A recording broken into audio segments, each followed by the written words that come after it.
तो परमात्मा कहते हैं इस काल के लोक में तुम क्या पे खुशी मनाते हो? बेटा जाया खुशी हुई और खूब बजाए थाल। ये तो आना जाना लगा हुआ जो कीड़ी का नाल। बेटा हो गया, युवा हुआ, शादी की तैयारी हुई है, विवाह के लिए बारात जा रही थी, रास्ते में एक्सीडेंट हो गया और पहले दिन शाम ने नाचे थे, गाँव थे, डीजे ले रहे थे, पंगा पा रहे थे, उद्मस्तार रखा था।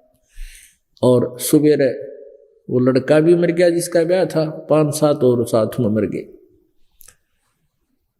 तो पुण्यात्मा ठीक है, ये नहीं कि विवाह शादी ना करनी या दैनिक क्रियाएं कति छोड़ दे। परमात्मा कहते फिर फंड क्यों करे? ठीक है, ब्याह कर लो, सिंपल वे से जाकर अपनी शादी कर लो। लड़का लड़की का ब्याह होना है, चाहे 10 आदमी चले जाओ, चाहे 2000 चले जाओ, उसमें बकवाद और ये फंड करने की क्या आवश्यकता रहेगी, जिस तो भगवान नाराज हो है। तो कहने का भाव ये है पुण्यात्माओं, हम साधु संत भक्त बनकर और फिर हम ड्रामाबाजी करते हैं, नाचना गाना करते, फिर हमने भगवान का ज्ञान कति नहीं, और इसलिए फिर भक्ति बाधक बन जाती है। ऊपरले मन से हम साधना करेंगे, वो साधना हमारी व्यर्थ होती है। कहते हैं भक्ति करे बिन भाव रे सो कोने का जा।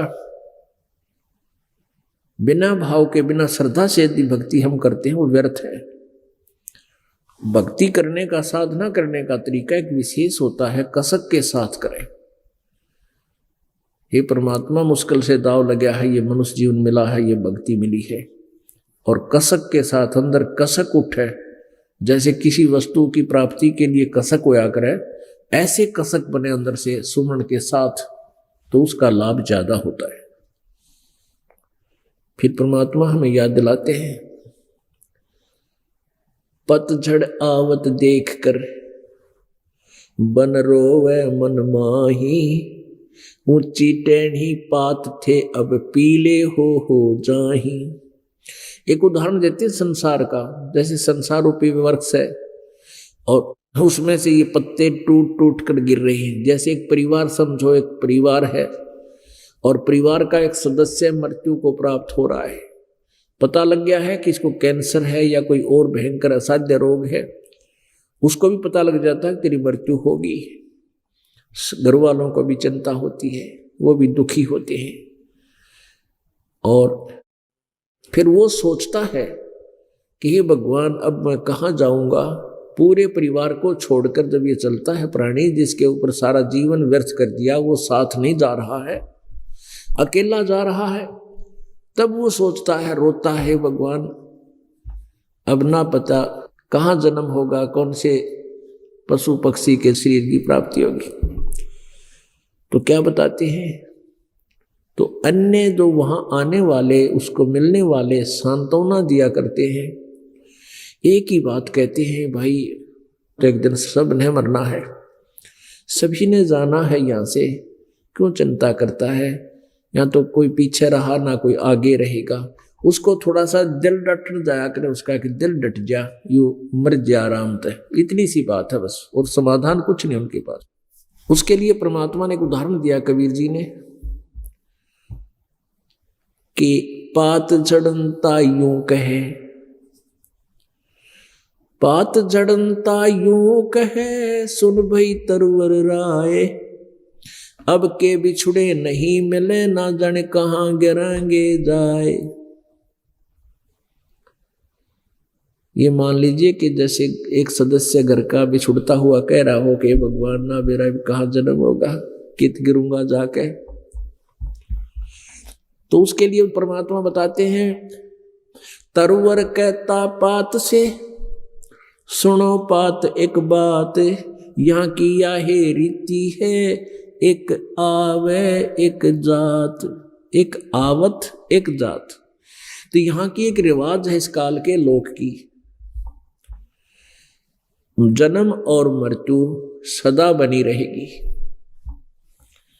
यहाँ की यह रीति है, यहाँ का यह एक हार्ड एंड फास्ट नियम है, रूल है, कि जन्म और मृत्यु बनी रहेगी, एक आता है दूसरा जा रहा है।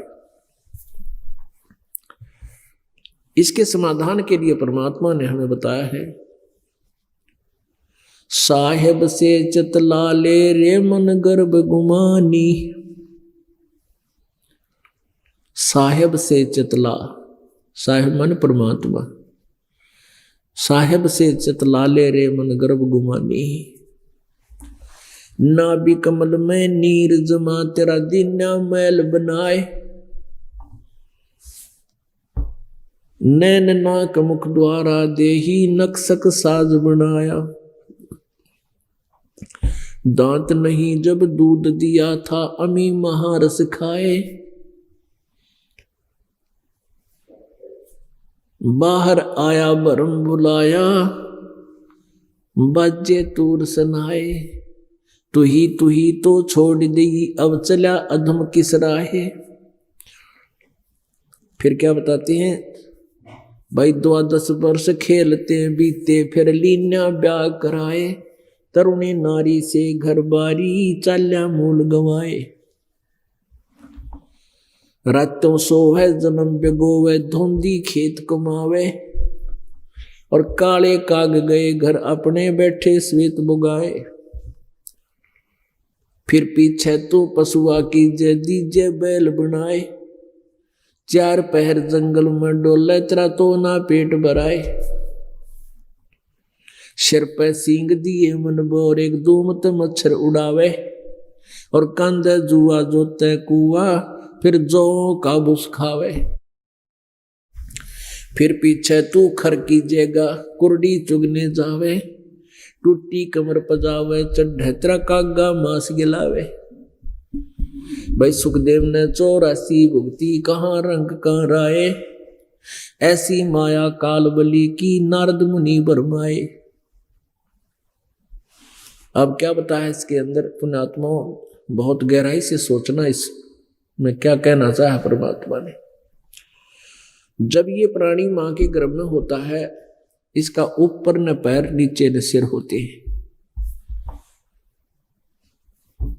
और ये इसको ऐसी पीड़ाएं होती हैं अंदर जैसे कोई मच्छर काट रहे हो। और फिर ये ऐसे मचलता है, ऐसे मचलता है। और मचले अगर वो घूमे नहीं तो मां को पीड़ा होती है। उसकी जान न हो जाए, जब बालक गुम हो जाए, बच्चा गुम हो गया घूम नहीं रहा है, तो मां को ऐसी परेशानियां पैदा हो जाती है। और वो घूमता क्यों है? क्योंकि उसको पीड़ा होती है। पीड़ा होने से जैसे मच्छर काट जाता है तो उस मच्छर के स्थान पर हाथ पैर मारकर ही हम हाथ से खुरच के शांत करते हैं उस दर्द को, पीड़ा को जो थोड़ी सी। ऐसे ही वो उसके मच्छर से लड़ते हैं अंदर शरीर में, इतना परेशान रहता है। फिर ऐसे घूमता है तो माँ के अंदर पेट के साथ उसकी घर्षण होती है, जिससे उसको कुछ राहत मिलती है। अब वो कोई शौक में नहीं घूमता और कोई बैरिंग नीला रखे उसके वो अप्पा घूमा है, या कोई बिजली नहीं फिट कर रखी, विवश है वो घूमने के लिए। और ना घूमा तो माँ को समस्या। तो पुण्यात्मा तब ये क्या कहता है परमात्मा, मुझे इस नरक से निकाल दो।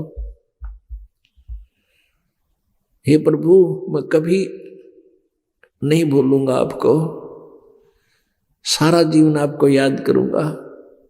अपने दैनिक कार्य को करते करते भी परमात्मा तुझे नहीं भूलूंगा, क्योंकि माँ के गर्भ में इसको सब बातें याद रहती है। जब ये प्राणी माँ के पेट से बाहर आते ही तो तीनों गुणों का एकदम इसके ऊपर अटैक होता है, जैसे 3 इंजेक्शन ला दें इकट्ठे ही। फिर ये भूल जाता तू कौन था, कहाँ से आया था, क्या पिछले जन्म में तेरे साथ बीती थी, जो माँ के गर्भ में जब इसको याद था। फिर ये प्राणी जब मृत्यु को प्राप्त होता है, अब देखो पुण्यात्माओं, हम इतने ज्ञानहीन हो गए, हम भूल जाते हैं कि परमात्मा हमारी चिंता हमसे ज्यादा रखता है। माँ के गर्भ में आपकी 9 महीने तक किसने परवरिश की, आपको किसने पाला? माँ को तो ये नहीं पता गर्भ में बेटा है या बेटी है। किसने पाला? परमात्मा ने माँ की नाभि से, आपकी नाभि से इंटरनल कनेक्शन कर दिया। 9 महीने तक वहां पालन पोषण मालिक ने किया, दूसरे का रोल नहीं वहां पर। उसके बाद जब बाहर आया, बाहर आते ही माँ के स्तन में दूध, उससे पहले एक टोपा नहीं था, एक ड्रॉप भी नहीं थी। अपने आत्माओं, हम इन बातों को एक देख करके रूटीन मान लेते हैं। ऐसा होता है, क्यों होता है? इसके कारण तक हम पहुंचते नहीं। हम भगवान की महिमा करते नहीं, उनके गुण नहीं गाते, शुक्र नहीं मनाते दाता का। अब कितना दयालु है वो परमात्मा। माँ के स्तन में दूध बच्चे के बाहर आते ही इतना दे दिया, पियो और जूठा छोड़ा।